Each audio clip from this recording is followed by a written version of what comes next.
Bismillahirrahmanirrahim. Assalamualaikum warahmatullahi taala wabarakatuh. Hari ini saya berada di laman Poknik dan seperti biasa bila berada di laman ini kita boleh tengok kehijauan alam yang ada, boleh dengar bunyi ayam, itik, angsa yang ada di laman ini, dan ianya tentunya akan menyebabkan kita lebih menghargai tentang alam sekitar. Saya nak sebut satu isu tentang konsep rahmatan lil alamin ataupun rahmat sekalian alam yang dibawa oleh Islam dengan isu-isu berkenaan dengan ESG, iaitu berkenaan dengan alam sekitar, masyarakat serta tabik urus, yang biasanya dirujuk kepada 12 Sustainable Development Goals ataupun matlamat pembangunan lestari yang dikeluarkan oleh bangsa-bangsa bersatu, dan juga isu-isu yang berkait rapat dengan kelestarian alam ataupun sustainability yang memang menjadi fokus kepada pemain-pemain korporat di masa ini. Apa yang saya nak timbulkan ialah apabila kita sebagai seorang Islam ataupun kita mewakili sebuah institusi Islam melibatkan diri dalam isu-isu ESG, SDG, sustainability dan sebagainya. Kadang-kadang saya berasa macam seolah-olah kita telah dibawa masuk ke satu bidang yang sepatutnya kita mengunggulinya. Sebab seperti mana yang kita semua pernah dengar firman Allah Subhanahu Wa Taala, "Wa ma arsalnaka illa rahmatan lil alamin." Tidak aku utuskan engkau, yakni Nabi Muhammad, melainkan untuk membawa rahmat ke sekalian alam. Rahmat ini ada definisinya dan luas perdebatannya. Saya yakin rahmat yang paling penting ialah rahmat akidah, yakni kepercayaan kita pada Allah Subhanahu Wa Taala, tidak mensyirikkan Allah.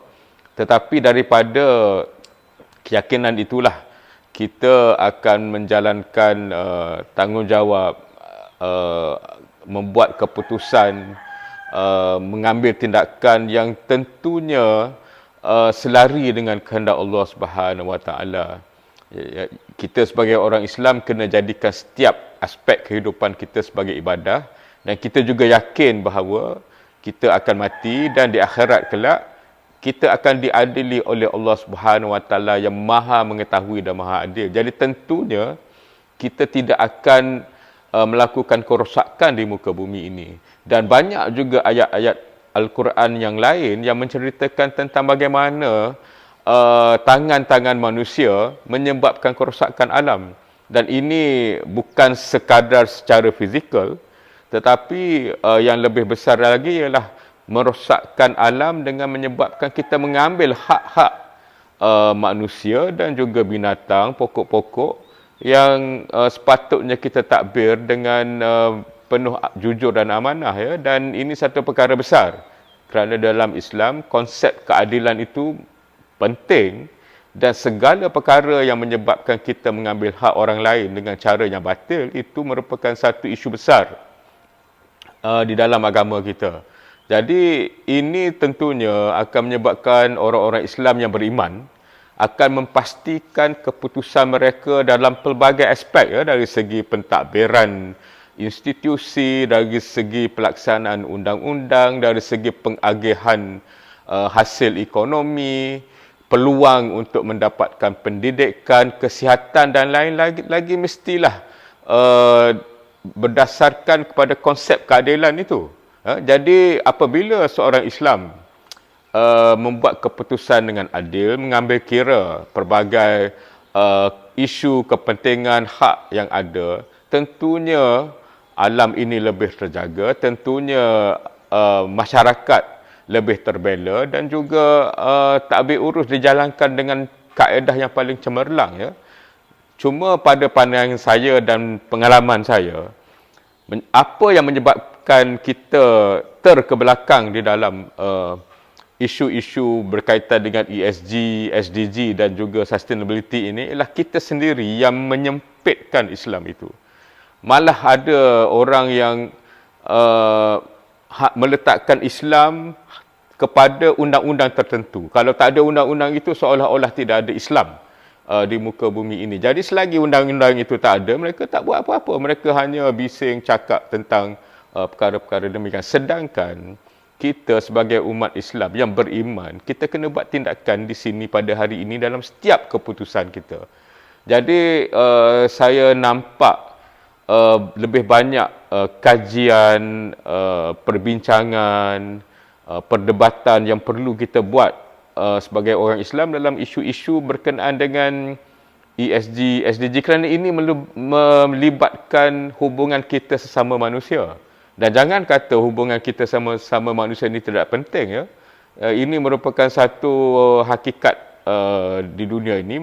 Kita kena berinteraksi dengan pelbagai manusia, sama ada sama dengan kita, berbeza dengan kita, sama ada kita suka atau kita tidak suka, dan di luar itu ialah keadilan yang dikehendaki dilaksanakan oleh Islam. Jadi saya amat berharaplah topik ini akan dibincangkan dengan lebih panjang lebar lagi, kerana di ketika ini seolah-olah kita terkebelakang, seolah-olah agama kita tidak memberikan penumpuan kepada penjagaan alam, keadilan masyarakat, keadilan sosial, dan malah dalam perbincangan kita seolah-olah menyempitkan perkara-perkara demikian kepada hal-hal tertentu saja. Ini pandangan saya, tidak semestinya diterima bulat-bulat. Mungkin ada yang orang nak kritik, nak tegur, tidak ada masalah. Sebab apabila saya membuat kenyataan ini di platform yang terbuka ini, tentunya lah ada orang yang ada pandangan yang berbeza, ada pendirian yang berbeza juga. Jadi tidak ada masalah, kerana bagi saya salah satu perkara yang penting di dalam keadaan sekarang ialah untuk kita dapat menghargai kepelbagaian dan tidak memaksa orang untuk menerima pandangan kita tanpa hujah yang jelas, tanpa bukti yang kukuh, dan saya rasa ini penting agar kita dapat hidup dengan lebih harmoni lagi di dalam bukan setakat negara tapi dunia yang penuh dengan kepelbagaian ini. Dan ini adalah ciptaan Allah Subhanahu Wa Taala. Ianya bukan dijadikan ataupun terjadi secara tidak sengaja, dan kita sebagai orang Islam juga dikehendaki untuk menangani kepelbagaian ini dengan penuh hikmah dan membawa Islam sebagai rahmat ke sekalian alam itu sebagai asas dan paksi tindakan dan keputusan kita. Sekian, wabillahi taufiq wal hidayah. Assalamualaikum warahmatullahi taala wabarakatuh.